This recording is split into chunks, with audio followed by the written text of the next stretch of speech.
we're concerned here today with the control of the emotional body, the astral body,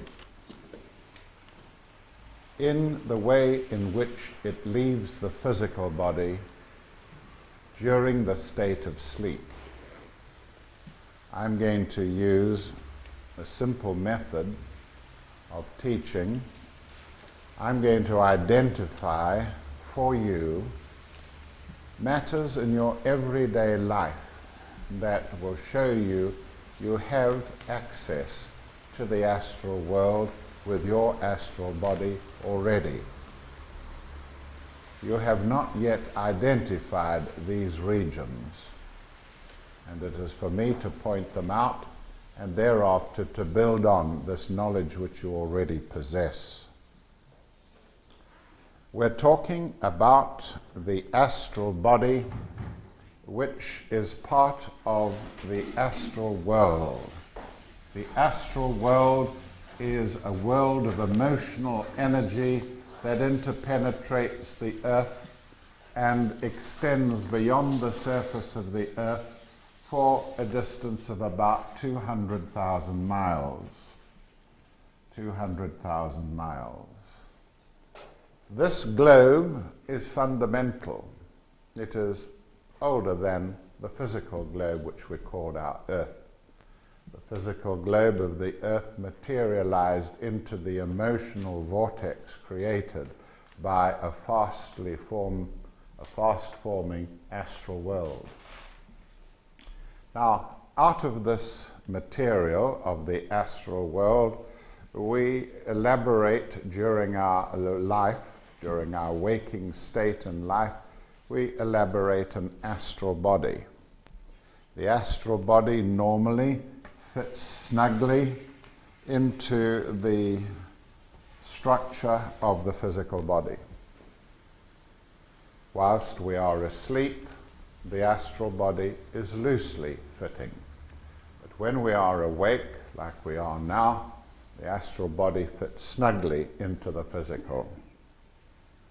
In this way, the physical body can draw on emotional energy. It is very important to understand how powerful emotional energy can be. Emotional energy produces what we call our drives. And psychologically, these drives can be enumerated. They include the desire for security, the desire for response, which is a sexual desire. You love me and I'll love you back. And the other normal psychological drives. Now, the astral body, however, can become detached from the physical body during the sleep state, or during a period of utter exhaustion, or during a period of tremendously relaxing exercises. So there are ways in which the astral body can come out of alignment, and it can be gently removed from its physical counterpart and projected, moved around in this astral world.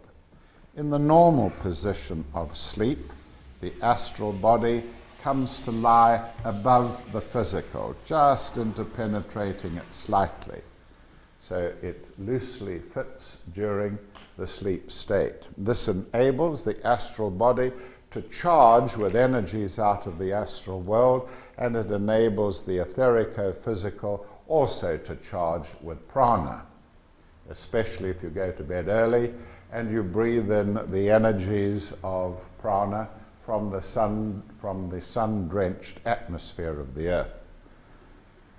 And so we are understanding something about this physiological unit, which we call the astral body. There are laws which govern it and how to project it. There are indications as to why we should want to project it. And of course, we are told a lot about the world of the astral in which it is able to move about. The astral world is a world thrown into folds, into compartments, according to the quality of energy ruling those particular compartments. It is a world that is structured in planes or layers, and the most spiritual part of the astral world lies in the periphery of this globe. When we fall asleep, the astral body can come out of alignment with the physical and enter that world. When we die, we throw off the physical body and it disintegrates, and the astral body will enter the astral world. And in the astral world, this entity which has left its physical body in that life can meet people who are out of their body in the sleep state. And they will tend to congregate together in their part of the astral world which they have an affinity for. My father's house has many mansions, and the many mansions are indicated in the various structures of the astral world. The many reasons for projecting are mainly based on the factor of understanding that emotional energy is very, very helpful in enabling us to deal with our circumstances in the Western way of life today. All of us are strapped for energy. It is the common factor amongst Westerners that try as hard as we may to change our diet. We are struggling to find the energy to meet the problems of our daily life. We just can't seem to get it out of food. If we cut down on food, if we fast, if we eat protein, if we don't eat protein or don't eat meat but concentrate on vegetables and so on, we've tried everything. And the ability to get enough energy is a very rare quality in mankind today.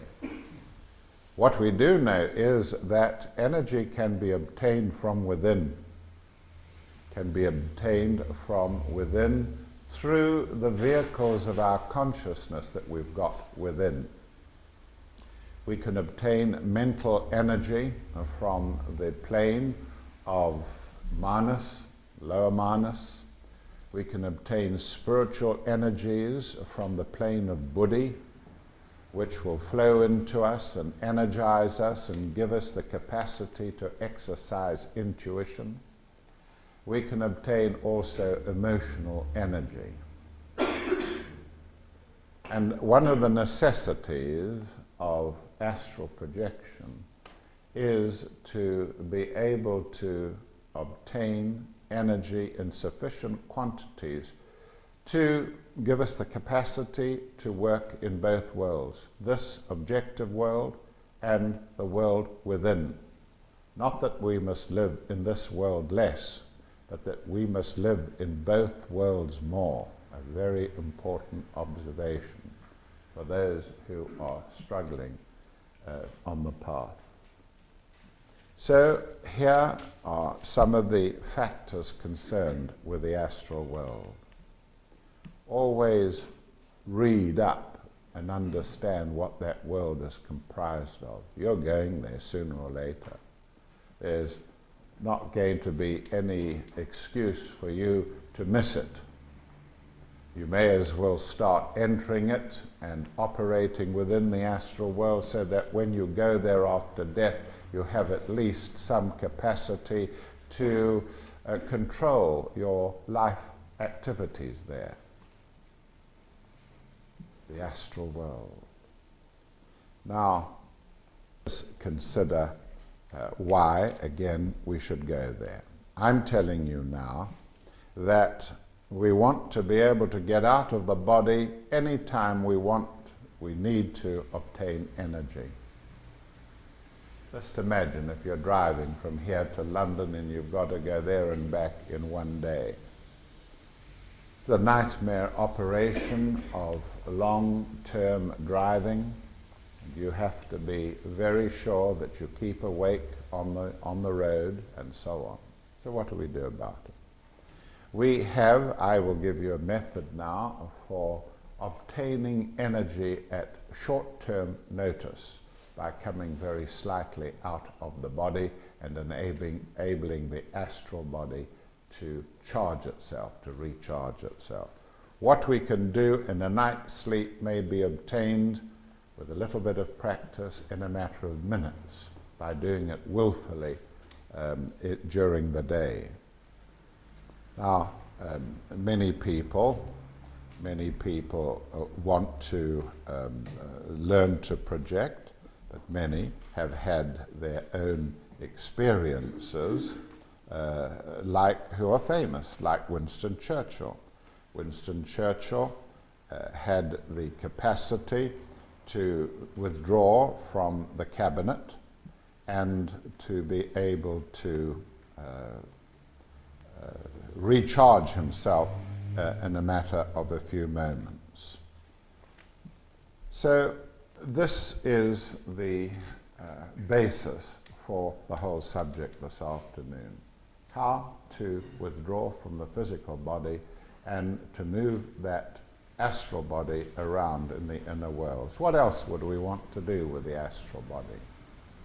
We may want to visit people, places, things which are of interest to us. Normally, if the desires of that day are unrequited, if you do not satisfy your desires of that day, and I'm giving you valuable suggestions now, you can resolve them in great measure by entering the astral world and reaching towards the components and astral substance of that person, place, or thing that you have desired to be with during waking consciousness. Everything that exists in this world has an astral component. Things in this world that have existed for a long time, like old houses, and other places, like the healing fountains at Lourdes, these structures are very well constructed in astral matter, in the astral world, their counterpart there. New structures, like a building that is being built, does not exist in the astral world for some time. It has not been lived in. It has not been emotionally established or astrally established by people living in it. We all radiate emotional energy out from us, astral energy. We take it in from the astral body and we involve ourselves emotionally in the world. The result is that the walls of this room, which I presume is 100 years old, the walls of this room are saturated with emotional substance. And if you were to view it in out of the body state, you would see that it is substantially built. It would also occur to you that because it is in a various level of being constructed, that it would be possible to break through the walls. And indeed, in the film called Ghost, you see that very thing happening, that beings move around in the astral world and break their way through walls, passages, and so on. And that is very, very true. I'm sure that the gentleman that wrote the script of Ghost had access to my own book. The matter of being able to project.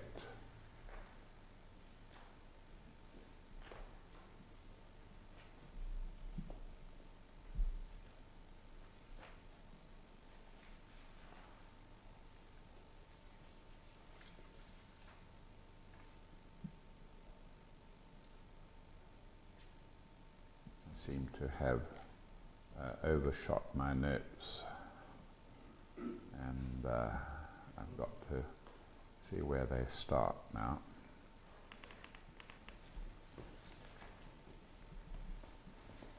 let me, while I'm searching, carry on telling you about the astral world. The astral world has its own affinities. Part of the astral world contains a region which was prepared in advance before the young Red Indian braves began to pour in there, being decimated by the United States cavalry and army units.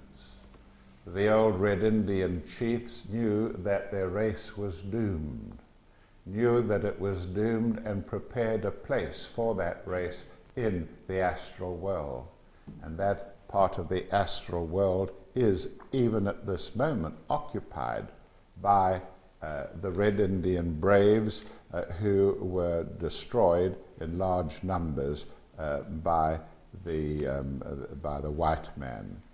And we may also obviously observe that these young braves are coming back into incarnation today in great numbers.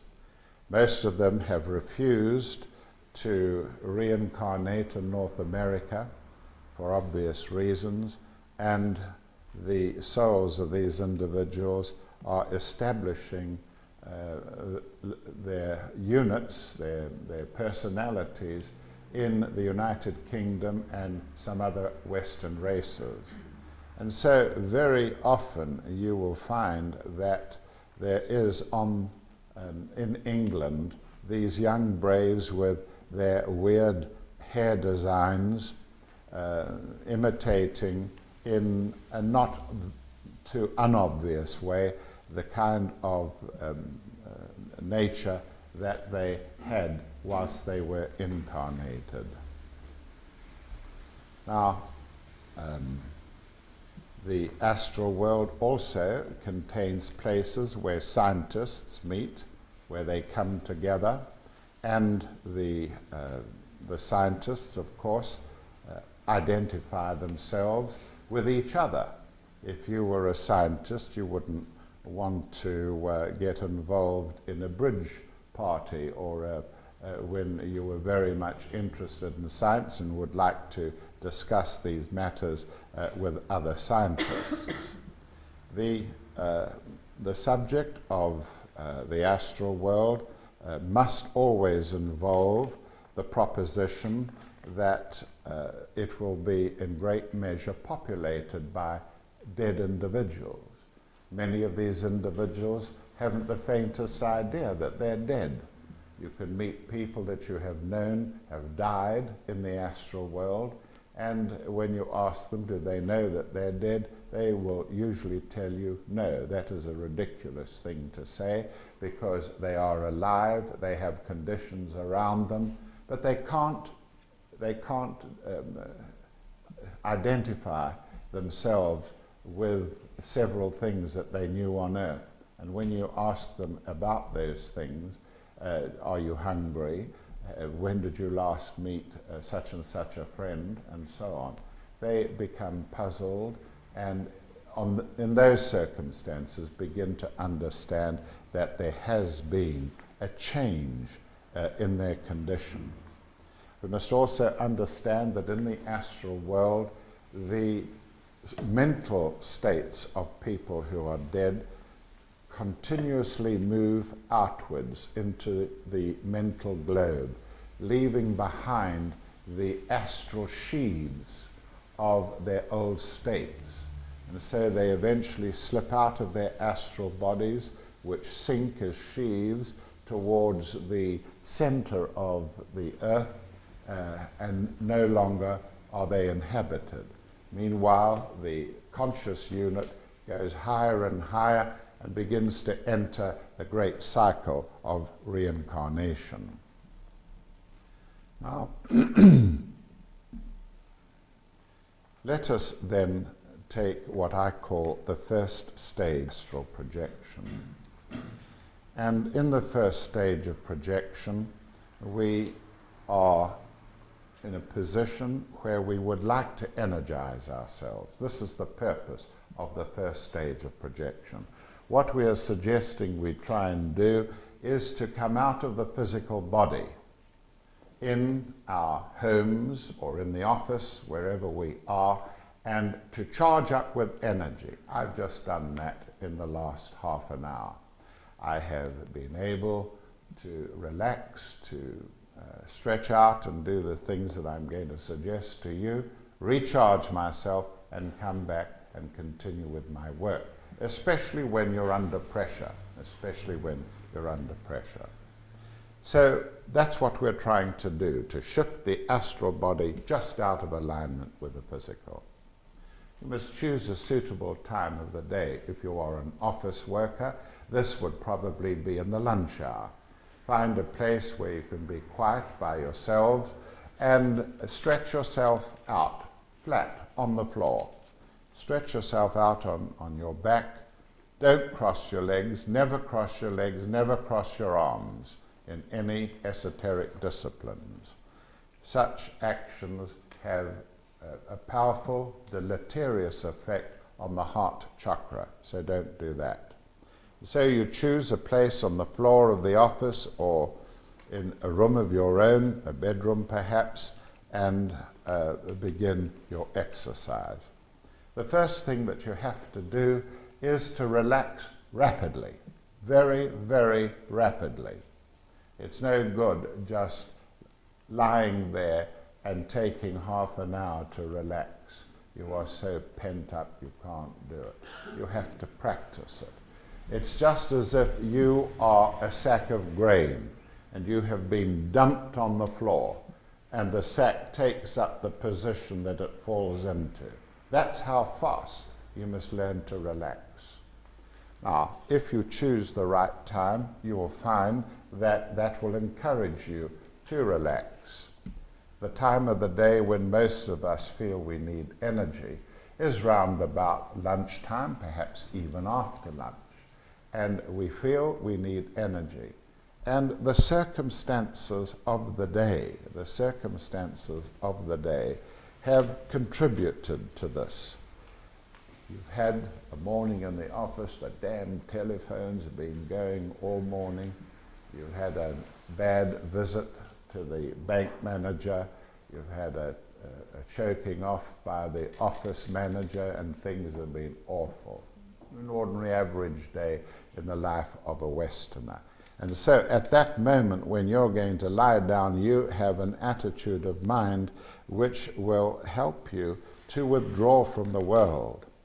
And so the first thing is to relax rapidly, and the second thing is to reject the world. Reject the world. You lie there with your eyes shut, you're completely relaxed, and it'll take a few days to get into it, but you'll learn to do it. And you reject the world. And the way in which you reject the world is to say to yourself, I've had those phones in my ears, the boss has been a blighter and so on and so on. I don't want anything to do with it. And you reject everything to do with the world. You reject it completely. You don't want to go to sleep. You've had a good night's sleep. You need to recharge with energy, and that's what you're trying to do. And so this second stage is one in which you reject the world. Number one, relax rapidly. Number two, reject the world. And with this rejection, you shut off your senses. Don't listen for the sounds in the office, a typewriter ticking or a hooter going in the street. Just completely ignore them. When you are successful with this, you will see a signpost on the way of unfoldment. And this signpost is what we call vrittis. You have relaxed rapidly, you've rejected the world, you are lying there, and the proof of what you are doing, what you are achieving, will come when you see fragmenting of thought. The thoughts that you've had during the day or the last few days begin to break up, and you'll see parts of these thoughts coming before the eyes, in color usually, quite well-formed, solid, and they are called vrittis. Now they don't indicate clairvoyance, but they do indicate that you are achieving your object, and they may eventually lead into clairvoyant perception. Swedenborg, the great Swedish mystic, could do this sort of thing, and he could have experiences, out-of-body experiences would follow on, and he would be able to produce the most astounding information.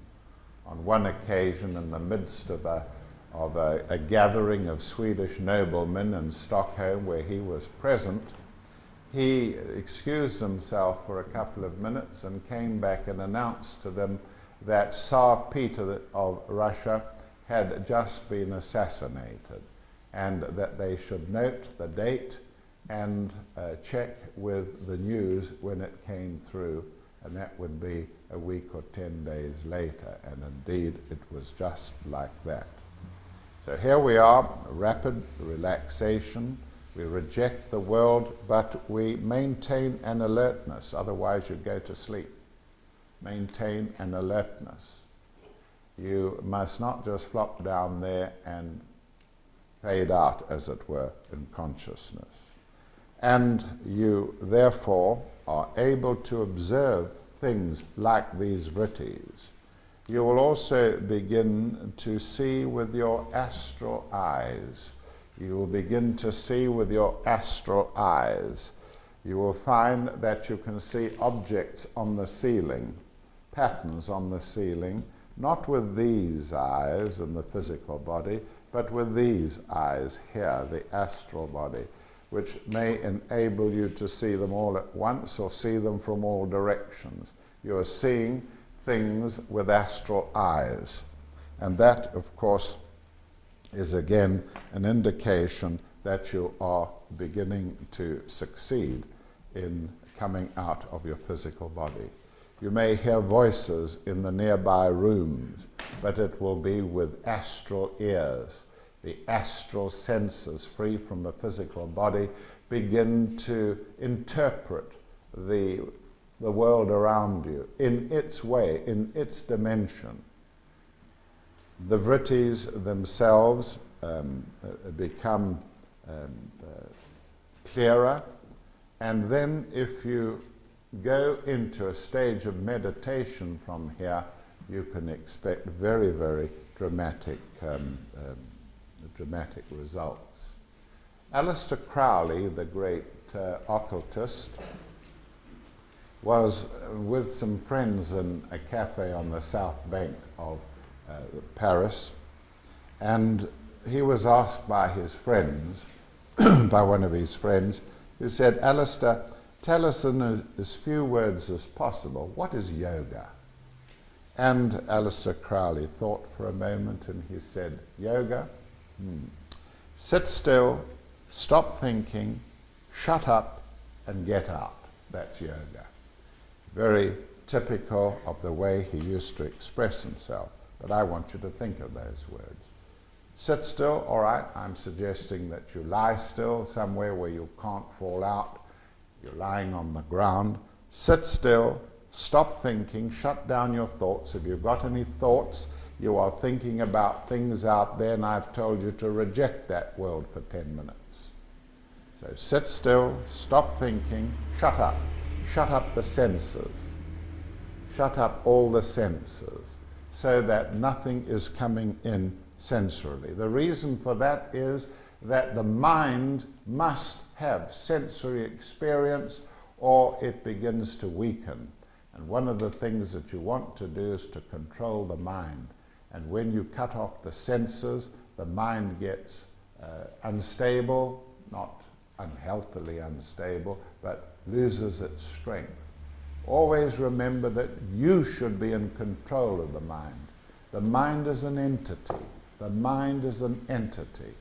And it can be a very, very nasty entity indeed. It grows up and it thrives on sensory experience.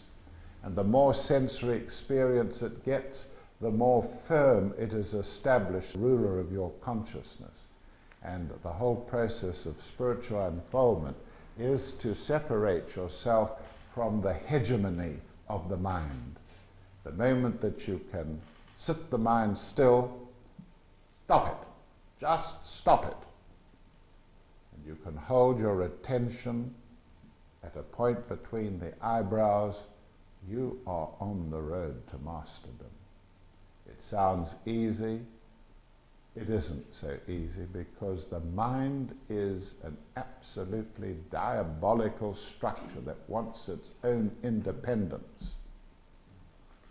I want you to think about those matters. So, Aleister Crowley, what is yoga? Sit still, stop thinking, shut up, and get out.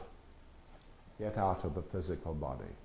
And in that state, you are able to recharge yourself. Sit still, shut up, sit still, stop thinking, shut up, and get out. Now, years ago, when I was a medical student, I had experiences which indicated this sort of thing. I was already 33 when I began my medical studies, and about twice as old as any of the medical students around me. I found it a bit hard going. So when we got breaks during the day at the medical school or in the hospital that we were attending, we would all withdraw and go to the common room, and the youngsters would play poker or something like that. And I would settle down on the floor in the corner and relax completely. One day, one of the youngsters said to me, he said, "You know, when you lie down there, you snore." I said, "Nonsense, I'm not asleep. I'm totally conscious. I can hear you squabbling over your cards. I'm not asleep." He says, "Well, you snore." And I pooh-poohed the idea. And then one day, I was called across. "There you are, I've caught you out. You were snoring." I said, "No, I wasn't." He said, "Well, listen to this." And he had recorded me, and you could hear me settling down in the background, and then suddenly deep breathing, and then snores. I knew I had not lost consciousness. What had happened, ladies and gentlemen, is what I would like to happen to you. I would like your physical body to become so relaxed that it may even snore, whilst your alertness is patent still, is kept alert. Now, you must ponder on these matters. You must think about them. You must understand the mind as being under your control, the control of the higher nature. We all know what it's like to say, "My mind is exhausted, my mind is tired, my brain is weary," and so on. Who is the "my"?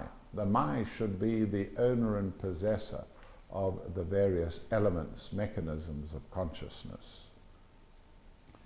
So this is the background to the first stage of astral projection.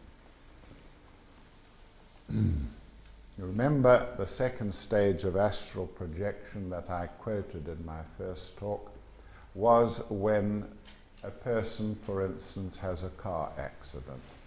And the car accident drives the physical body. The person is in his astral body, he's driving his car, there's an accident, and the trauma of the accident knocks the astral body out of alignment. And the natural position for an astral body to be in is about 10 or 12 feet out of the physical body, above, looking down at his own body below. I gave the example of Huey Green, who had an accident and looked down and watched his physical body being removed by firemen from the remains of his car. That is a distance which is very typical. At any time during these sessions that I'm talking about, you might find evidence that you are out of the body by a sudden return of the astral body to its physical counterpart. You could be very exhausted and just naturally the physical body go to sleep while you remain alert. Maybe you've been driving all day and you have been taking the turns and changing gear and goodness knows what.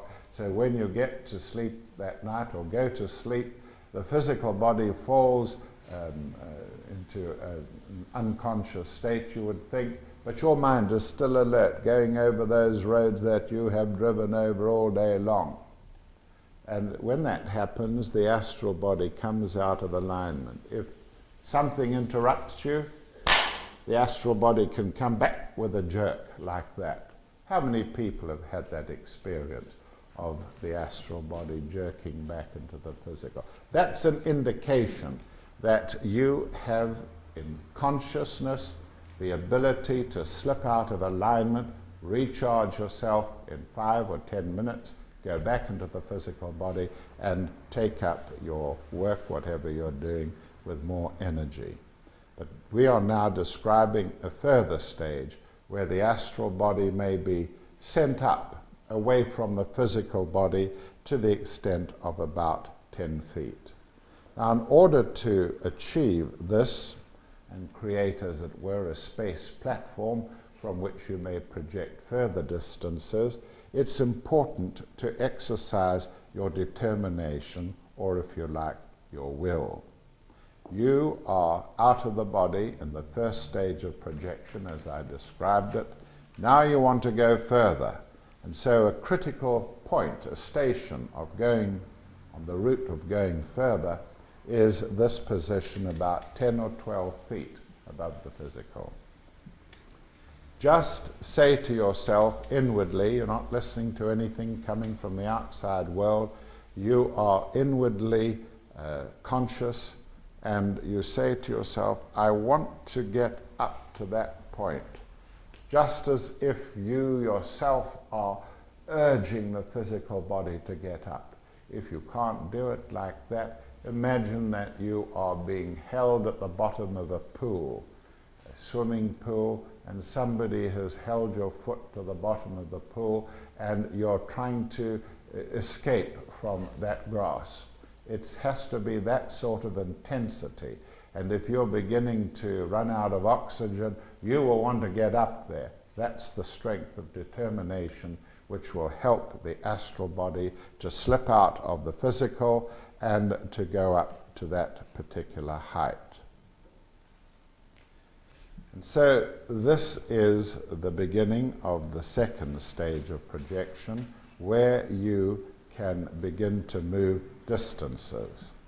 This is also, in truth, the beginning of meditation. The beginning of meditation. The ability to seat yourself, which is what I've just described, sit still, stop thinking, shut up and get out. That is the process of seating yourself. Then you may choose not to go up there, but you may choose an object for meditation, an object for meditation. My books talk about objects for meditation. What sort of object? Things that are quite simple. A grain of salt, which is sodium chloride. Sodium is a metallic sort of something that explodes in water, and chlorine is a green gas. How is it that table salt can be the components of these two widely diverse materials? Where is there an example of this in our world, in another world? What is the symbolic nature of this extraordinary, and so on?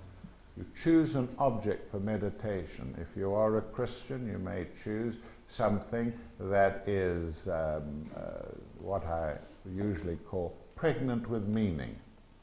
You could choose the vitality globule to meditate on, but you must put it into your consciousness so that when you come out of alignment, it's there, and you are beginning to advance very rapidly in the art of meditation. In this same bracket of astral projection, you may want to reach some distance. Perhaps you want to reach down into the village you live, somewhere nice and known to you, so that you're not likely to get worried or upset. Lack of courage is one of the greatest barriers of spiritual unfoldment. lack of courage. Fear. I was afraid. I couldn't go on with the experience. But you told me last week that you'd give anything to have an experience like, yes, but I was afraid and I couldn't go on. Always remember that when a person is afraid, there is the opposing force of courage waiting to come down and help you. And if you can exercise an element of courage, that courage from the morphogenic fields of the spiritual world will rush down to help you. And it is very important that you take note of that. Now let us consider some more distant target, as it were. You're going to project some distance down into the village, perhaps to the end of the end of the garden, somewhere fairly well known to you. So now, number one, decide on the target that you're going to project to. It may be an object that you know or dearly love. I'm looking around for a vase or something that is not quite so objective as a glass. Can you find me an object, Dave, in a moment? So what we're doing, we are going to choose a target. Don't choose one of your children as a target. It's all right when they're adult and they've matured and are personality-wise integrated, but don't choose a child in the normal sense of what that means. Choose something that is stable and unlikely to be moved by your attention. Let us say that you've chosen a statuette, say the statuette of Michelangelo's David. You take the object and you must put that object there, inside there. And so you study it and you see it in your mind's eye. For oft whilst on my couch I lie, in vacant or in pensive mood, they flash upon that inward eye, which is the bliss of solitude. And so you create the solitude conditions and you observe the target that you're going to come out of your body to reach. That's fine, thank you. Excellent.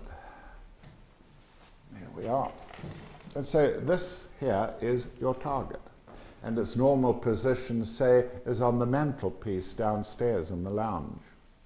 And so you visualize this, you see how the lights shine on one side of it and give off a glitter. You've noticed the change in the brown top and the light beige color beneath it, and so on. You know something about the stopper, the nature of the handle, and so on. And you keep doing this, so that you can call it up at any moment. You can call it up in your mind's eye at any moment. It's no good getting into the astral world and then you achieve, and then you say, oh, what's the target? No good, it's gone, you're back in your physical body, you've lost, and you'll have to do it all over again. So this part of the matter is very important. Don't choose flowers, they wither, and by the time you're able to put the vase of flowers in there, they have changed in shape quite considerably. Learn to know the target, to know it so well that even when you're in the office and you've left it at home, you can conjure it up in your mind in a flash. That's how well you must know it. You must be able, at the slightest flick of the fingers, as it were, to be able to see that object that you're going to reach. And all the time you are doing just that. You are suggesting to yourself that you're going to reach it. Now the next stage of this projection is you've got your target, you've got your the capacity to slide out of alignment by deep relaxation and rejection of the world. You've got your target. Now what do? Well, when you go to bed each night, and I only teach coming out of the physical body through the sleep state. I don't teach sitting for development, though there are those who legitimately do. I teach that the safe way of dealing with astral projection, and I speak as a doctor, the safest way is to do it going into the sleep state and coming out in that way. And so you go to bed, and each night you visualize the target, you visualize it. And again, I repeat those lines, for oft whilst on my couch I lie, even when you're going to sleep, they will flash upon that inward eye, not the daffodils, but the target that you have been visualizing. You must then have a strong desire while you're lying there to be with the target. You know it, you know where it is, and you must have this desire, I want to get there, I want to get to that target. I've been practicing and I'm going to stand in front of it. So you develop a strong desire to be with a target. And the next thing is that you will be aware of coming out of the body and being next to it. Let me give you some examples of this from my own life. I one night went to bed vaguely aware that I had left my watch down in the lounge, on the table in the lounge, and I needed my watch in the night. And so as I went off to sleep, I was thinking of the watch. I wanted the watch upstairs, and the next thing I found was I was downstairs in the lounge and there was the watch on the table. So I went and I picked the watch up, and I was surprised to see that the only part of the watch, an image of the watch, came away in my hand. And there was the physical watch still lying there, and that brought me suddenly back into consciousness. Now that is a typical experience which many of you will have had. If you are a person that sleeps very, very heavily, you wouldn't remember that. You wouldn't be able to bring it through into waking consciousness. And we will see how to deal with a heavy sleeper in a moment. As I say, if you sleep very heavily, you've got to deal with that matter. Another example of this stage of projection was when I had again gone to bed and been aware of a smell of burning or of cooking. And I thought, damn it, I've left the stove on. Went off to sleep with a strong desire to know whether it was on or off, and the next moment I was in front of the stove and it was glowing red hot all over. In fact, that experience awakened me. I came back into my physical body, found I was upstairs, of course, went down, the stove was on, but it wasn't glowing red hot all over. That would have been an astral interpretation of the target seen from, as it were, by astral eyes. So these are examples of how you can find yourself out of the body or come out of the body deliberately. And some of the teachers of astral projection suggest that you stop drinking water during the day and go to bed with an immense thirst. And in this way, the desire to drink water is so strong that you leave your physical body and go to the normal place where you obtain water from to drink. And many people have found that they have an out-of-body experience and are drinking cups and cups or glasses of water and can't slake their thirst. The projection has resulted from a great desire to come out of the body. History records that men dying of thirst in a desert have wanted to go to the oasis, which they knew was some miles away, and believed that they actually were there at the oasis drinking water which they desired tremendously. So that is what we mean by that stage of projection. Now, you can take the matter a stage further. You will find yourself by practicing what I've suggested, you will find yourself in front of the target. And if you do sleep lightly, then you will come out of it with an awareness that you were actually out of the body. The world that you was in was your lounge, you knew it, there was no doubt in your mind it wasn't a dream. It was an out-of-body experience. If you want to, you can now set up stations in which you know where the object was that we've just seen, and a second station might be 50 yards away out in the garden, perhaps a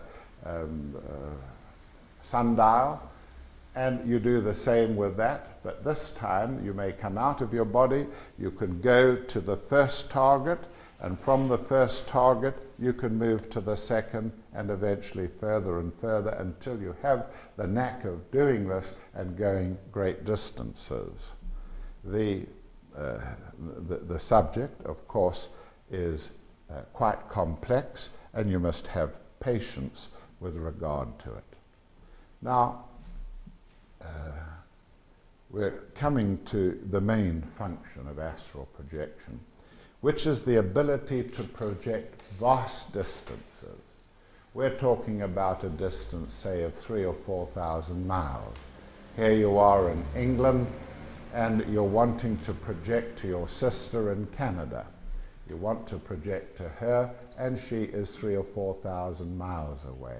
How do you do this? Well, the process is a little more protracted, and the way in which it is done is in the following methods. Now, everything that I teach you from here on has spiritual value. Spiritual value for the opening of the third eye or for spiritual progress. Or you might be abroad and you want to project back to your home to see that everything in the house is well, that nobody's ill, and so on. So this is the kind of projection that I'm talking about. Normally, such a projection takes, say, 7, 10, 12 seconds for you to project that distance, which is very fast indeed. When you begin to do this, you find that through lack of experience, you'll tend to overshoot the target and oscillate back until you come to rest in front of us, as it were. It appears that sometimes that you go through the target and come back and eventually are confronting it, whatever that target is. The necessity here is that you need something more than just desire. The desire that got you out of the physical body and got you down into the lounge in front of target number one is not enough. Desire is not enough when you travel vast distances. What you need is will. You need the will. If you exercise will in the astral world, nothing can stand against you. You can go where you like, you can do what you like, and the exercise of the will is paramount in that respect. So now we're going to assume that we have chosen a target, the sister in Toronto or Saskatchewan, fine. What you need to do, of course, is to know this target in the way that you knew the earlier ones. You must have a picture at least. You must know what you're projecting to. If you're going to the Taj Mahal as part of your meditational theme, then you must have a visual image, an object for meditation, a visual image. So number one, this is the most important projection of all. Number one, development of the will so that the will can project you at a rapid speed. And the way in which you do that is to exercise the will in what we call an affirmation of will. An affirmation of will. I will go to my sister in Saskatchewan. I will see her there. That is a very valuable spiritual exercise anyway. The affirmation of your will. If you're going to banish a habit, if you want to alter an opinion, if you change an attitude, whatever it is that you want to do, affirm it each day. An affirmation of the will, and it works. Now, the affirmation of the will, therefore, is done every day. I will go to that target. Secondly, the second factor in this technique. The second factor is, of course, the ability to visualize the target reflexly. I'm not going to go into that again. It's the same process. You would take the sister's picture and you would try and see her in your mind's eye, in the frame if you like, but you would see her. She's the important one. And what would you look at your sister? The eyes, obviously. Look at the eyes. And if you looked at the eyes in the astral world, you would see something of the suggestion of a development of your spiritual, of the spiritual nature of your sister. By what lies between the eyes, you would see that you would have astral vision of a quality of the one that you are applying your energies to reach.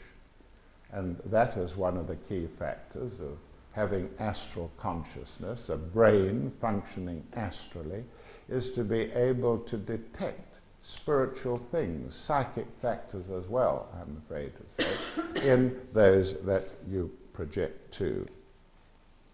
So you are forearmed with a target. You have evoked your will to be with a target. You are able to visualize it reflexly. What next? You must learn to sleep lightly. You must learn to sleep lightly.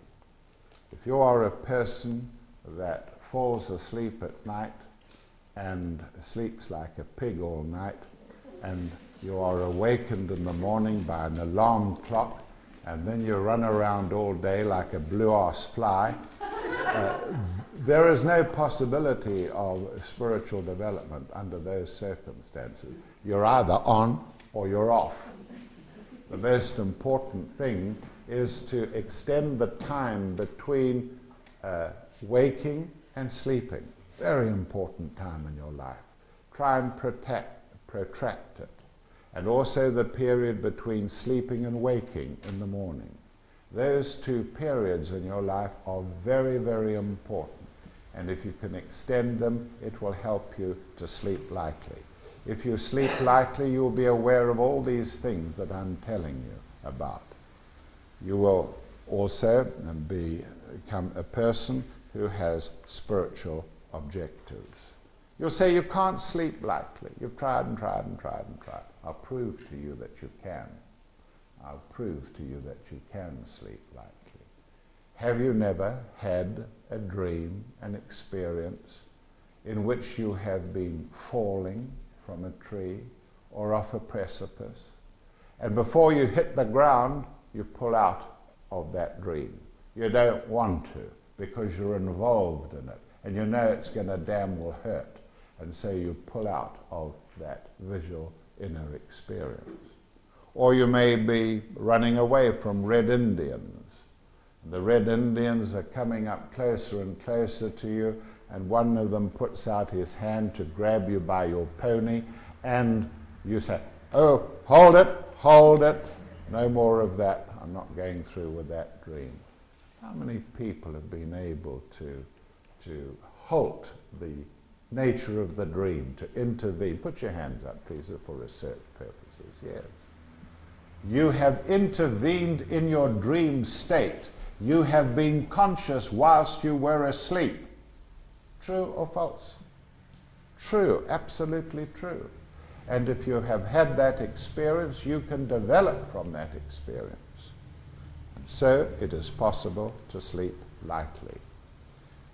Let me give you another example, bringing in the matter of responsibility. If you began to feel your responsibility to help the planet, to go into the inner worlds and try and disperse the emotional mess that still is in the astral world, if you had this kind of responsibility, you would become alert when you fall asleep. Let me show you by example. During the war, we had to go out in front of the barbed wire and lie out there right through the night, 4 or 5 of us, about 400 yards from the German wire. And our job was to listen for sappers coming across to try and lift the mines which were in amongst the barbed wire. And so there'd be 1 on and 2 off or 3 off, depending how many we had in reserve. Now, during the night, we would go on guard and we would listen very carefully and then be relieved and go to sleep there. Sleeping bag, go to sleep, and there you would lie. And everything would be fine. You'd hear one of the guys coming off guard. He would, "Here's the watch. Yes, you've got 2 hours." That sort of thing. You'd hear it all while you were alert and while you were sleeping, quite refreshingly. But if there was a single tinny noise, if there was a little scraping or something, everybody was alert. Even the heaviest sleepers were alert because they were involved in that. They could get their throats cut or something in a matter of seconds if this was in fact the enemy. And so I say to you that it is possible for you to sleep lightly. One more example of sleeping lightly, again by the inference of responsibility. A young boy, 16, 17, he sleeps very heavily. Mother can't get him out of bed in the morning. He's got a job, hates it, and that's the situation for him. Then he meets the girl, and 2 or 3 years go by, and they're married, and he is working longer hours to get the wherewithal for the family. He comes back at night absolutely exhausted, and as he gets in the front door, the wife pushes the 2 kids into his arms and says, "You bath them and I'll get the dinner ready." And so he does that, and when the time comes that he can go to sleep, he falls slap out on the bed and he goes into a deep sleep. But oh, the situation has now changed.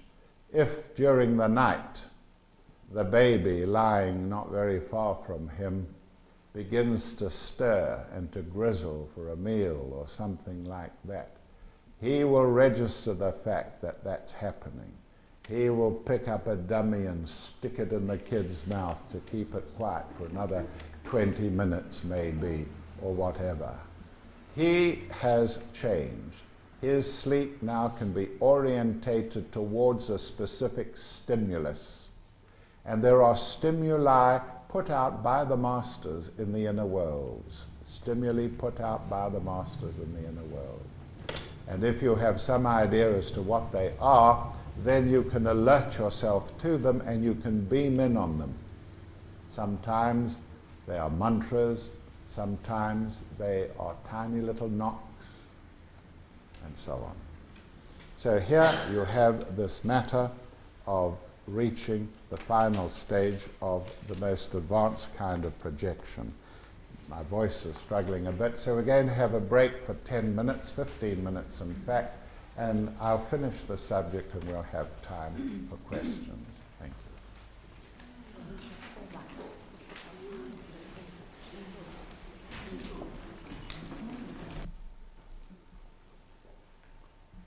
We were dealing with the matter of sleeping lightly. And if you do sleep lightly, you will begin to register many things, especially your own achievements in the astral world. One of the ways in which you can learn to sleep lightly is to break your night. Break your night. If you have complicated situations at home, of course, you'll have to adjust them. But the main idea is that you get yourself up in the middle of the night, even if it is an alarm clock, and you then proceed to give yourself a cup of tea if necessary. Just be kind to your physical body. But then you proceed to study something of importance. Any of the books you've had here, any of the classical teachings of occultism, by Alice Bailey or Blavatsky or Besson, anything like that is excellent for the middle of the night. You read on until you have, say, taken half an hour, and then put the book away and go back to sleep. You think that that will do nothing, but it will. It will help a lot. Instead of falling into a trough of unconsciousness, you now go halfway down and come out of it in the middle of it. And in that way, you are able to break the stranglehold on your consciousness by what we call as sleep. Now, what happens in the astral world when you are alert, when you are a light sleeper, when you can be triggered off by certain events in the astral world? The important thing now is to keep a spiritual diary and to learn to have a critical faculty, a critical faculty.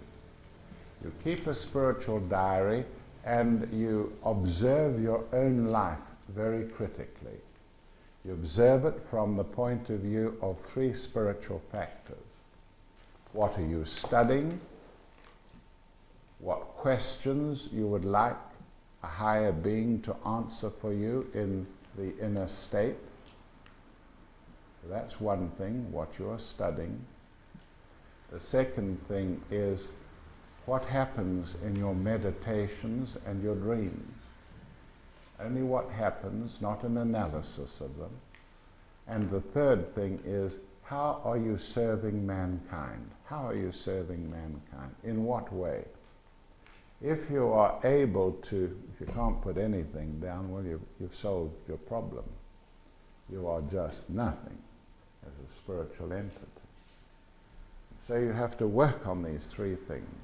What you are studying, what you experience in meditation and dreams, and how you are serving mankind. And don't tell me that you've never got anything to put down, because you're pointing an accusing finger at yourself.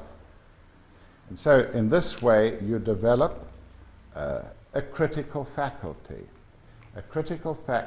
to observe things in the subjective world through keeping a diary, learning to sleep lightly, and so on.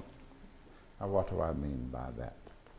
I mean that in the inner worlds you will often see things that are incongruous.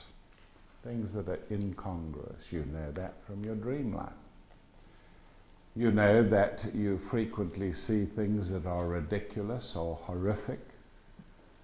And the moment that you discriminate and can see something like that, then you are brought near to the point of being conscious in the astral state. And when you're conscious in the astral world, you can see for miles there. Your vision immediately expands. You can see for miles. You are able to participate in the life there, whereas when you are in the astral world in a half-dream state, you can't see much more than 15, 18, 20 inches in front of you. And so by developing the critical faculty, you can observe that there is something wrong there. All right, you're walking down the street and Bill comes, your friend Bill comes down the other side of the street and he's carrying a baby grand piano on his shoulder. You say, "Hi, Bill." "Hi." And then you say, "Well, that's strange. How could he possibly be carrying a baby grand piano on his shoulder? This is incongruous.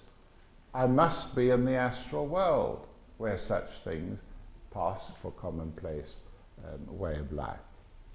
And so an incongruous act that jolts you into consciousness that you're in the astral world and you must cling on to it for dear life. Or, on another occasion, as has been related by another person who is an authority on astral projection, Oliver Fox, he said he was coming out of his house in the astral world. And as he looked down, he noticed that the stones were not laid out as he knew they should be.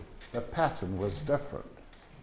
and he thought, strange, and immediately it flashed on his mind that he was in the astral world. Now, if you get to that stage, anyone can reach it, and you have done all the things that I'm telling you to do, you can put them into operation. You must arm yourself with them.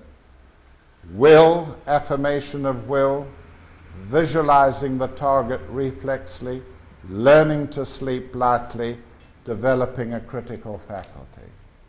At the moment that you are able to put all these things together, you're ready for your experience of projecting. You're ready for your experience of projecting. If you came across a man in the astral world with 3 eyes, one there, and one there, wouldn't you think it was unusual? Wouldn't you remark on it? You wouldn't? Well, you may not as a spiritual person, but as an ordinary average person in the astral world, I would be concerned if I looked in a mirror and saw I had 3 eyes. I might assume that this was a signal to me that the 3rd eye was open, but I would be pretty startled as an individual. So you can say that in this way you are able to enter the astral world. Just to recap, you need the will, you need to visualize the target reflexly, you need to sleep lightly, and you need to develop a critical faculty. So every one of those things are very important indeed. Now there's one thing more before we launch into our projection. There is one thing more. And it concerns the act of breathing. The act of breathing. We, all of us, have lungs. We, all of us, breathe right through the day. And even when we leave the body, the physical body goes on breathing. Its innervation comes from the stalk of the brain, the most primitive area of the brain, and is unaffected by your being out of the body. You can at any time, whether you're in an astral body way out there, you can direct the physical body to breathe differently. If you are alert in the astral world and you want an instrument of immense power, you can change your rate of breathing. What you learn to do, therefore, is to practice the bellows breath. Practice the bellows breath. If ever you want an instrument of power to defend yourself in the astral world, learn to use the bellows breath. What is the bellows breath? It's a simple exercise in which you draw air through your nostrils and shape your nostrils in some way so that the air passes upwards through into the throat, high up in the nostrils, where the most critical part of the nostril sensory equipment exists. And this is known as the bellows breath. You must be careful in handling it. It is a rapid intake of air into the lungs in the way I've suggested.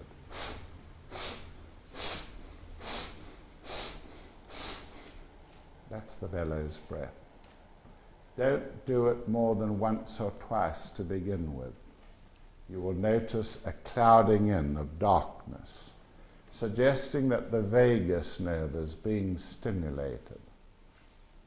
And this darkness is not dangerous, but you don't want to keep doing it until you've practiced it.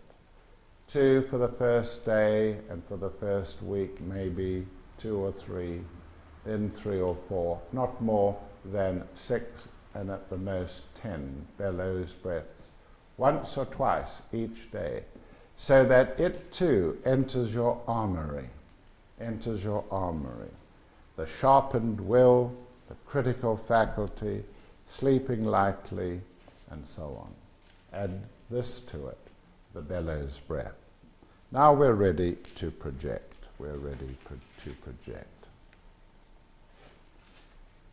You go to sleep in the normal way. You are a light sleeper. You have carried the image of your sister in your mind very clearly, and as you go off to sleep, you desire to be with her in Canada. The moment that you become alert out of the body in the ways that I've described, you call up the picture, the image of her. Even when you call it up and begin to see it there, you will start to move towards it. Whatever the target is, a person, a place, or a thing. It's one of the phenomena of the astral world. That as you call the target up, you feel yourself moving progressively faster towards it. Then what do you do?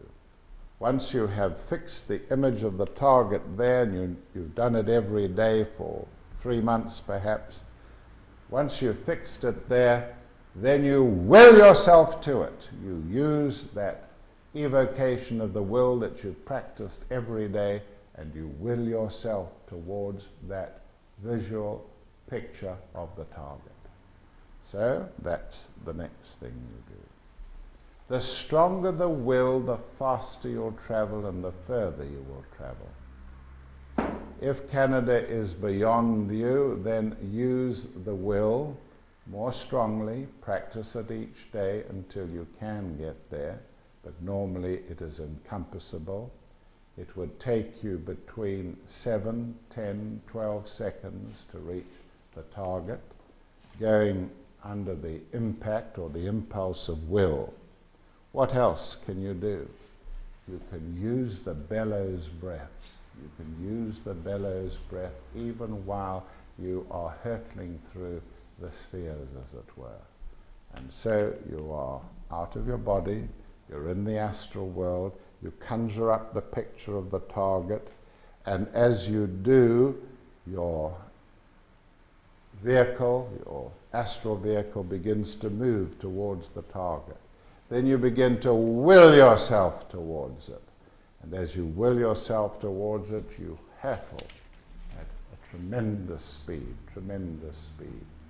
You may have a chance to look down and see some outlines of the coasts, or perhaps people.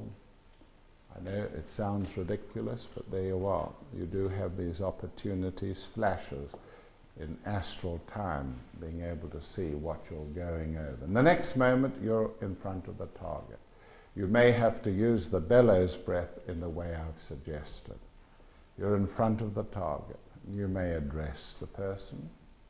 You may be able to walk around with them, but it will greatly depend on how much astral reserve energy you have got in your astral aura. If you haven't much, then the projection might only last 5 or 10 seconds, but it can be increased by doing the bellows breath. By doing the bellows breath, you can hold yourself at the site, at the target, and maintain the confrontation, as it were. So this is the technique for obtaining astral projection to some distances. If the sister sleeps lightly and is faintly aware of what goes on in her dream state, then she will remember quite clearly that you were in the room with her or in front of her. If she sleeps heavily, she'll have no record of it anyway. If you warn her in advance and she sleeps lightly, and she is looking out for it, alerted to it, remember the guys in front of the minefield, then she's much, much more likely to register it.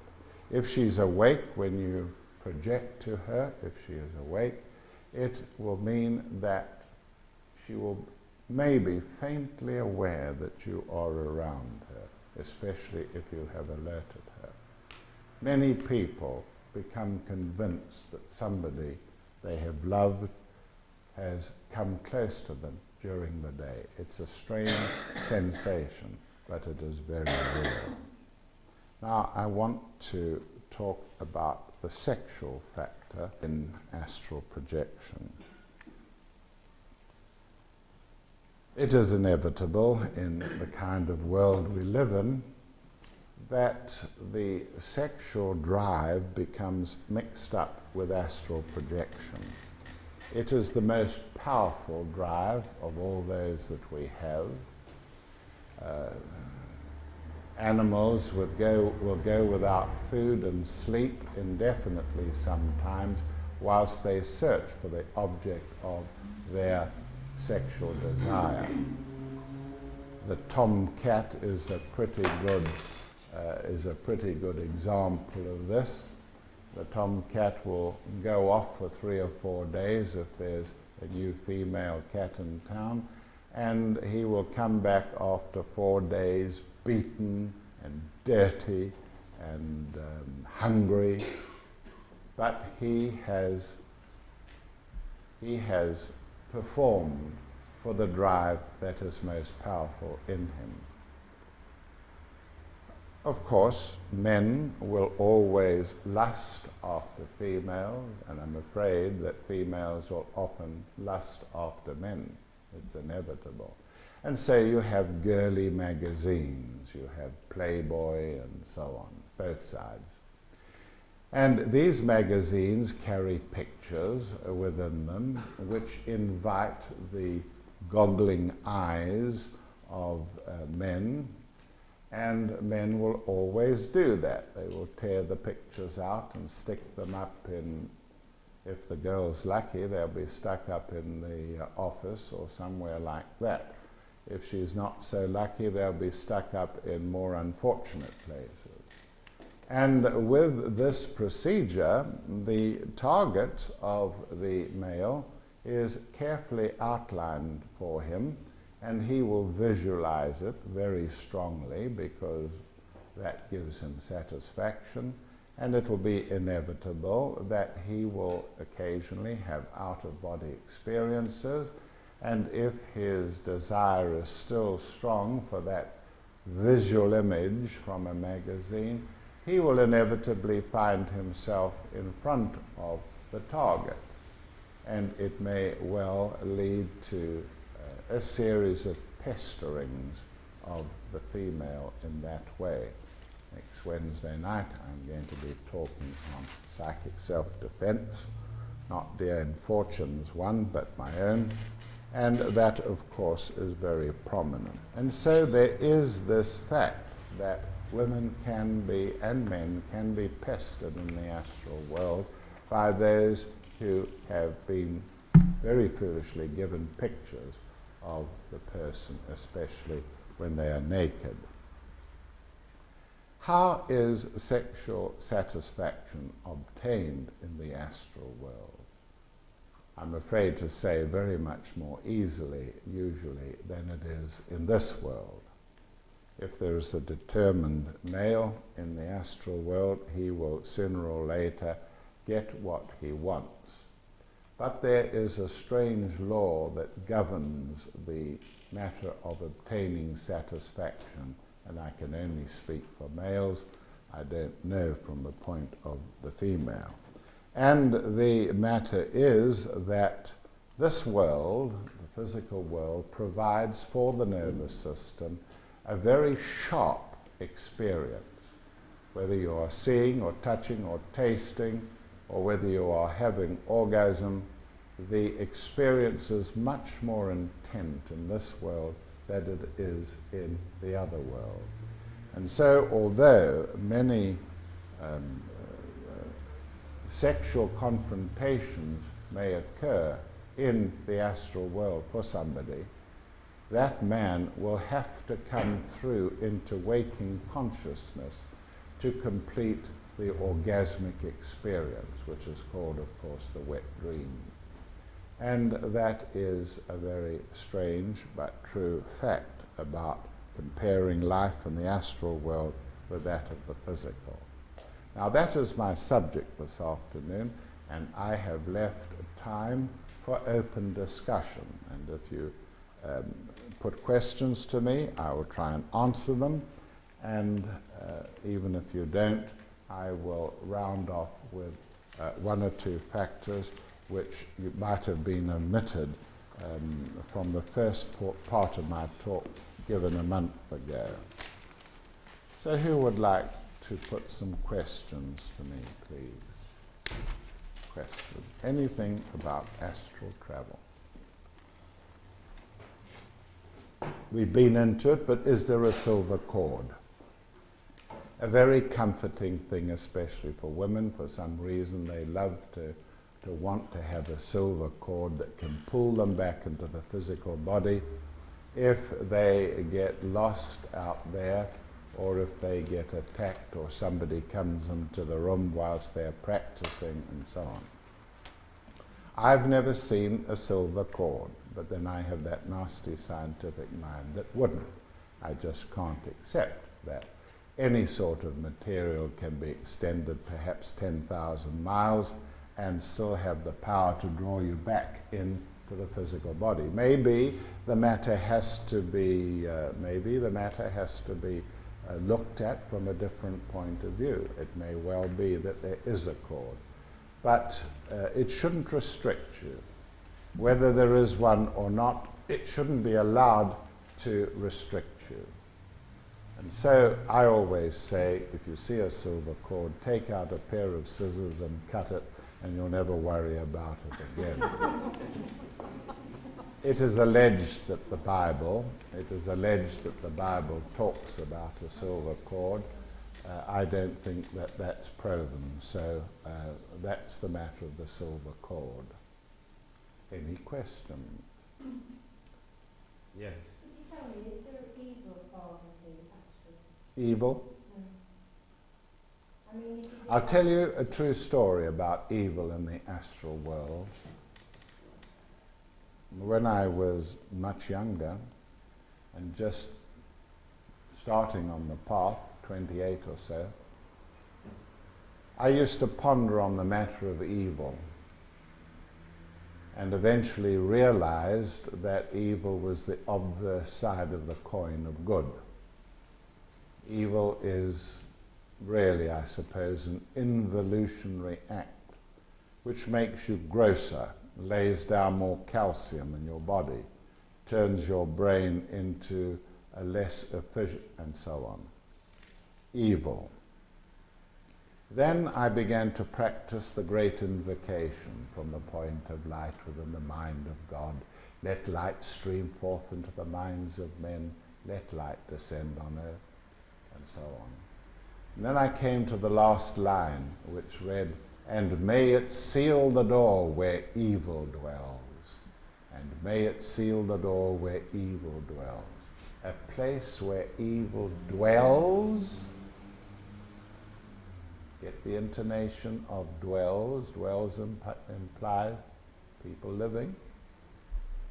Dwells, the place where evil dwells. So I put it up in my spiritual diary and asked for some light on it. And then I had an out-of-body experience. But it was unique. It was unique because I was being transported astrally out of the body in the aura of the Master Robert Browning, the English master at that time. And in his aura, I traversed many lands, more or less along the lines that I have spoken to you tonight. I could see people picking grapes, I could see deserts and windstorms, dust storms, and so on. And it was all very light and frolicky, and Browning would occasionally grunt, and that would be about all the communication. And then the next moment, the sky became somber, and the whole atmosphere changed, the atmos changed. Very good word, that, atmos. And I began to notice huge rock formations and mountain peaks, and the whole thing became more and more somber. And then we went down into a chasm. This chasm seemed to go right down into the earth. And I had a vague sense of feeling that we were in the region of the Atlas Mountains in North Africa. We entered this chasm and moved even deeper, And then we came on into a place where there was a water, a stream, and standing on a sandbank there was a black guy who looked like an ancient Zulu priest. That's the best I can recall. And Browning sat us down and began to talk to this person. And I became aware that I was deep under the earth and that around me there was a whole race of people. They had very, very fair skin because they were never exposed to the sun. They had darkish hair and they tended crops of fungus-like materials, I suppose they were plants, and they tended them and had a sort of primitive civilization down there. No big buildings, there was no need for that, there was no change in climate, the climate was all the same. There was an atmosphere of gloom there, but they could see where the ordinary person couldn't. And I found out that this was the place where evil dwells, an immense cavern under the Atlas Mountains, where a lost tribe of Atlantis is walled up to this day. Madame Blavatsky often used to talk about passages that extended from Atlantis way into South America before they came to the surface. And she assumed that there were such passages elsewhere. Well, this lost race of Atlantis exists down there. They are obviously unable to come up into the open. They were driven out from Atlantis by the goodies there, and they were baddies. And one of the things that they were caused their eviction was that they were practicing black magic. They were constructing forms and using these forms in order to obtain satisfaction, slavery, so on. Now, this race has long since been left behind. They are in a sort of spiritual cul-de-sac.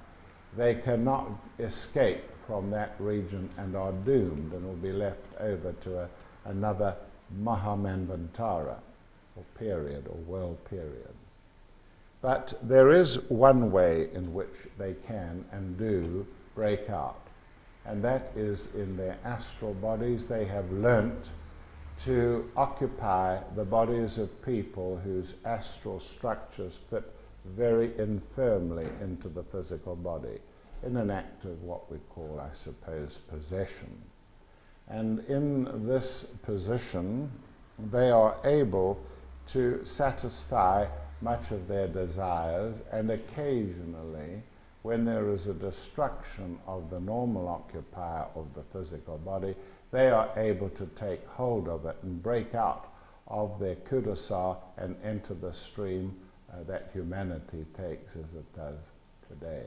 So that's the answer to the question, is the place where evil dwells. I've also got to say that the highest form of expression for mankind at this stage of his development is chaos.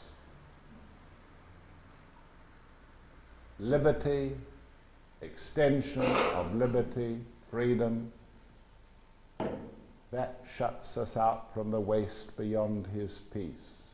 Chaos.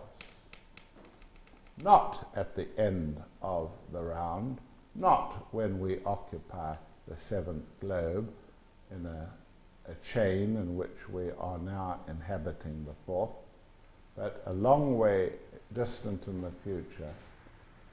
That chaos will be resolved, and the worlds that we are on, the material worlds, will become the chaos. The point I'm making now is that there is an obverse sign to a coin. There is the head on one side and the tails on the other. There is good on one side and evil on the other. Both seem to be fitted in to the scheme of things. Question? At the beginning we were talking about a quick energy recharge. Yes. When I was in the Astral, when you finished it off, I didn't quite get the end of it, but how to recharge your batteries during the day. Yes. And I sort of got lost somewhere when you said that we could go into meditation from the point of beginning to see with astral eyes. Yes. Now will you give me your question? Where do you go from there? How do you get to the end? First of all, where do you get to where? Well, how do you get your quick energy recharge? Like that. I just had one an hour or two ago. With just seeing with the astral eyes. Is that Pardon? it? What's that got to do with the astral eye? The astral eye indicates you've come out of the body and your astral body is recharging rapidly.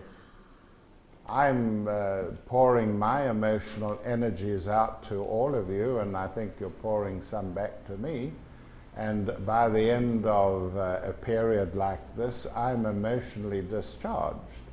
And the only way that I can charge up in the absence of being able to have a full night's sleep before my next lecture tonight in Harrogate, the only way that I can do it is to relax very rapidly in the way that I've suggested, totally, and in that way come out of the physical body. My astral body will immediately fill up with energy, and my physical body will have a chance to recharge itself with prana. Then when I come back in 5 or 10 minutes, I have a new bout of energy. Yeah. Thank you very much. You know when you were saying that if somebody possesses your body, Yes. is this when you're in a state where you may be sick or you're at a low ebb or something? Are you still standing at the side and you can't get in while this person's in your body? And if that's so, when you die, does the person who has your body take on your soul or whatever, or do you jump back in again when you die?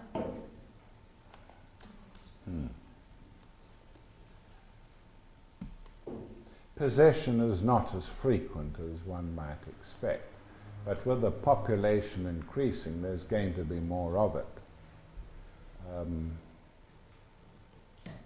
The way in which the masters possess a body is to select a body of a person who has been of service in previous lives, and the master projects himself by Kriya Shakti into that physical body. And in that physical body, sometimes, usually, unbeknown to the person concerned, he is able to establish a link. Not his only link, but a link. He may have 12, significant 12 disciples that he may occupy through Kriya Shakti. One would certainly be a doctor, one would certainly be a healer, one would certainly be a businessman, and in this way he immediately increases his useful knowledge. You don't expect a master to know everything about mathematics when he can, by Kriya Shakti, enter the mind of a mathematician quite easily and have the work done for him, leaving him free to do other things or to act as a synthesis for all these skills in a group. That's how they work. Now I'm going to come back to you. I've answered part of your question, but not all of it. Yes. Supposing we follow the technique we've outlined for astral projection and we then fall asleep, how can we differentiate between true astral projection and knowing it wasn't just a dream about what we want from? Well, of course.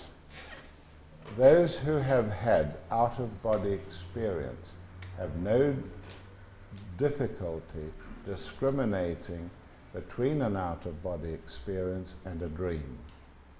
There's no doubt in their mind at all because I had an out-of-body experience, and it has been so vivid and emphatic that it could not be mixed up with a dream. And so that is something worth remembering. I'll come back to you for a further question. Now, have you got another question for me or not? Will you let it lie? Me? Yes. No. You said you'd come back. Well, About, like, are you still... no, I'm asking you, have you got something further to ask? Oh, no. All right. Question. The effect of drugs? Yes, no? It's a bit like the last question. I'm a little bit confused about the difference between astral travelling and the trips in quotes you can do through visualisation. So that I can give my granddaughter a thought hug, so to speak, which seems very real, but am I just visualising that because I work with visualisation, or have I really gone there and given her a hug?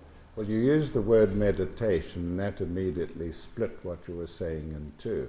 One is that we're talking about astral projection now, and meditation is a different subject at a far higher level. The point that I made about Aleister Crowley was this, that he was asked to give a description of yoga, and by that he interpreted the yoga to be a condition in which you yoke yourself to a higher infinite being. And he therefore said that sit still, stop thinking, shut up, and get out. And when you do that and you're out of the physical body, you may astral travel in the astral world at the astral level, but you may also, by use of an object for meditation, go into a higher world, a higher plane, depending on who you are and how much you can apply yourself in meditation. You may meditate on a highly devotional thing like an opening rose, a rose bud within you. You can't meditate on anything outside the body. That's rubbish. There's no such thing. So from that same platform, you are able to go into the astral world.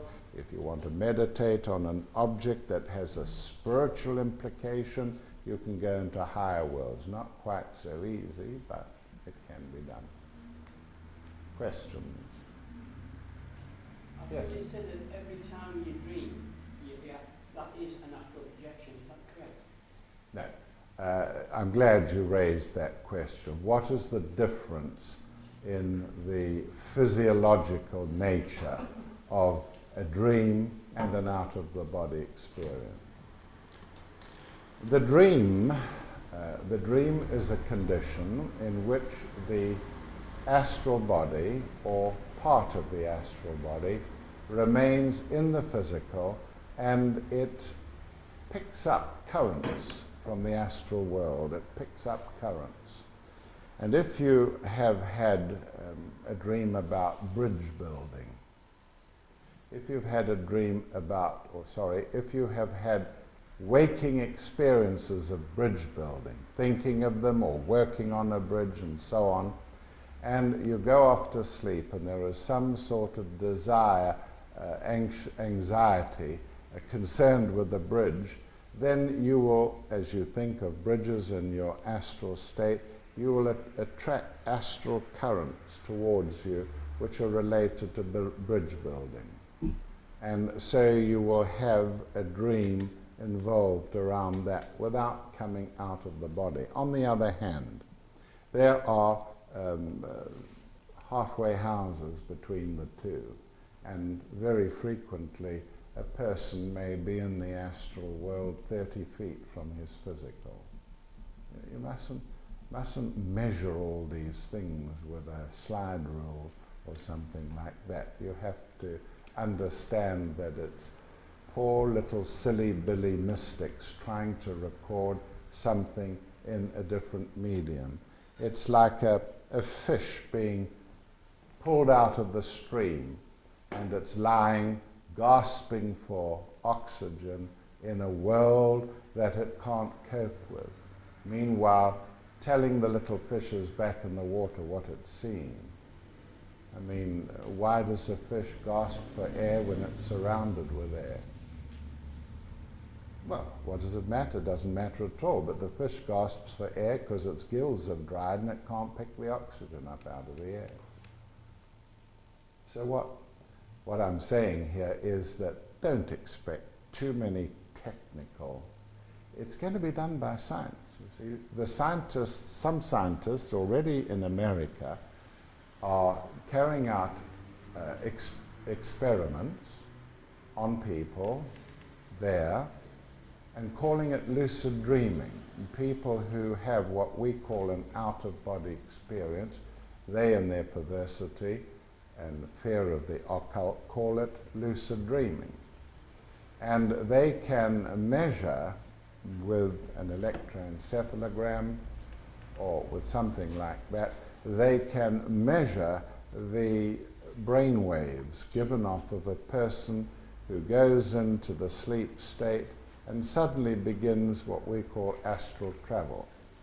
They give off REMs, eye movements, they give off this kind of frequency in their brain wave, and that's what they're studying at the moment, and eventually they'll do very well with it, by which time we will be looking in at the Buddhic plane or something even more remote.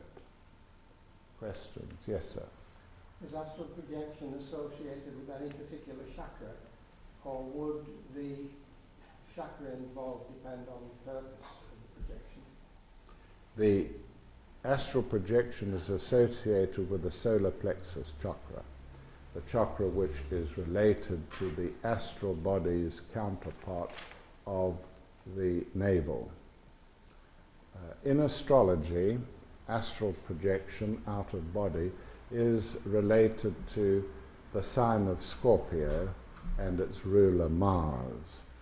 And so the astrology chart might indicate very clearly whether the astral projection will be as the result of the activity of the solar plexus chakra, or whether it will be something that will be acquired through the power of the will.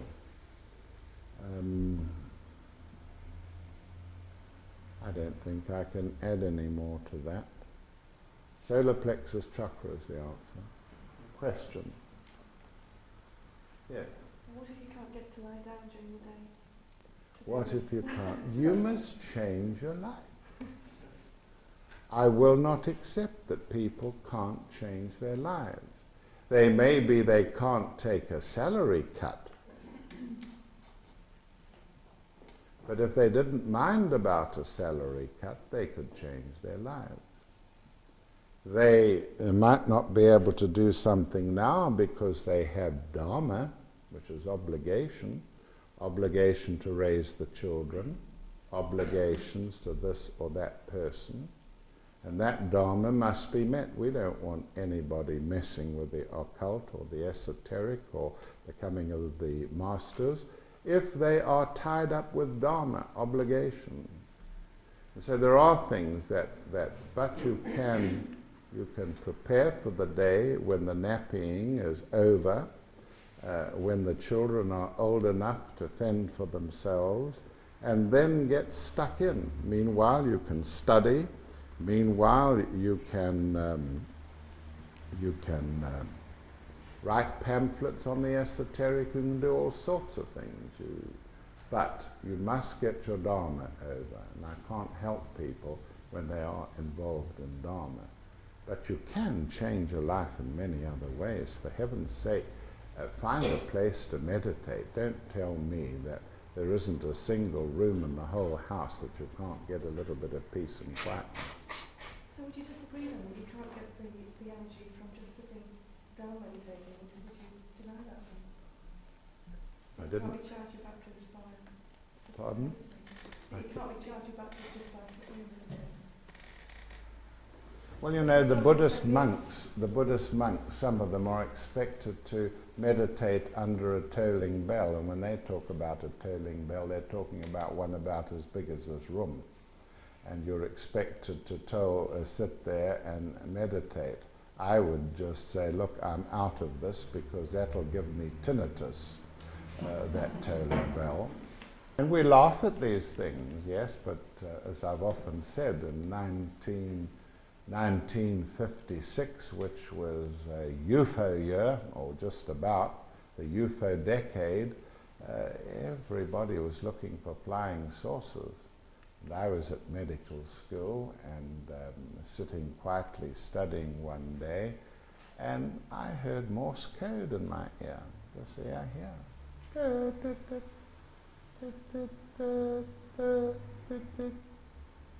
My God, what's that? And I began to listen intently, and the more intently I listened, the faster the material came through, and I began to jot it down. I was translating it into language, English. And of course I said it doesn't make sense because it's in code. It's in code, and the UFOs are trying to contact me. And here I am, I must do something. And I could be sitting there now somewhere in a cuckoo bin listening for flying saucers if I hadn't had a master who told me to, in various ways, to pull out of it. You must be very careful when you tread the path that you don't get deluded, that you don't go off at a tangent somewhere. Yes? When you're out of your body and you're travelling around in the astral plane, what if you bump into somebody and you go right through them? Can you do that? And pick up their vibes when you come back? Can you pick up any of their... I've never tried, I must say. Or do you stay on a different wavelength or something? Or can you just, you know, because you're transparent, aren't you? You just run into each other and go through each other and come out the other side? Or? Now what would that do to you if it did go through you? Well, I don't know, because I'm out of my body, aren't I? And I'm in a different world of thinking, aren't I? So it wouldn't be like But being what in the would you material expect it to do? Maybe give me concussion, maybe. It what? I never heard, nobody heard that. What was it? Maybe give me concussion with the impact. Concussion. Concussion. Oh, concussion Is it means possible to do that, though? That's what I mean. concussion means loss of consciousness. Whatever you expect it would do, it would do. Oh, so if I did it and I said, well, it's not going to hurt me, it wouldn't bother me, I could just go through that person and travel on. Whatever you expect in the astral world, you will tend to get, because that's where you gravitate to. If you are a person that's afraid of spiders, you will easily meet people in the astral world who are afraid of spiders. And you can all sit down together and scream when an astral spider comes to you. By that, I'm not being silly. I'm saying that that's the nature of the astral world. Whatever you fear, you will create. And it'll come from your own body, your astral body. So therefore, then, there's no reason to fear anything, really. You can just go about... No necessity to fear anything. Unless you're being very, very naughty in this world, and you're reflecting it into the next. But what if you don't think you're being naughty in this world and you go on? I can't get on with that. I can't Well, cope some with people have ego trips, don't they, on this earthbend, and they don't think... They might try to be somebody else, they might be acting or something like that. But do you think that a person is as responsible when he doesn't think he's naughty as when he does think he's naughty? He's much less responsible. A person who's ignorant of his fault will not carry the same penalty as somebody who knows damn well he's doing wrong. Questions? Yes. If you're in astral travel and you get disturbed and you come back out of alignment with your body, does that actually affect your physical body afterwards? Is there any effect on the physical body? Annie Besant said that yes, there can be, that a mighty blow can affect you. My experience of astral travel is that occasionally, depending on circumstances that you've been through in this world, where there's been a lot of stress, that astral experiences can raise the blood pressure a little. And that when that happens, you should get yourself up and oxygenate or do something like that and not go on with anything. So you actually come out of alignment with your actual body then? Your physical and Well, the astral body has not only got a connection to the solar plexus center of the etheric body, but it is very closely aligned to the sympathetic nervous system. And the sympathetic nervous system is the basis of blood pressure. Tightens the arteries, pushes the blood pressure up. And if the astral experiences become, you know, everything sounds glorious and easy, but when you enter service in the astral world, you are expected to go to all parts of the astral world. As I've said in one of my poems, I've glimpsed my share of heaven and hell from the unkept highways of my own mind. We're all in the same boat. That you have to participate in service to mankind. You are expected to participate in the nature of the astral world, because the masters don't want you to go and shine in the light places of the world, the lighted ones. They want you to go into the dark places of the astral world and cast your light around, and that's a different kettle of fish, isn't it? Oh, to hell with the rubbish dumps in Rio de Janeiro. I don't mind helping out here and there, perhaps on Epsom Racecourse or something like that. But I'm not going to be polluted, or I'm not going to be contaminated by having to go into the Chinese prisons or going here. You can't get away with that. Every man must share the peace of heaven and hell that this planet can offer. And that is what spiritual growth means, involves.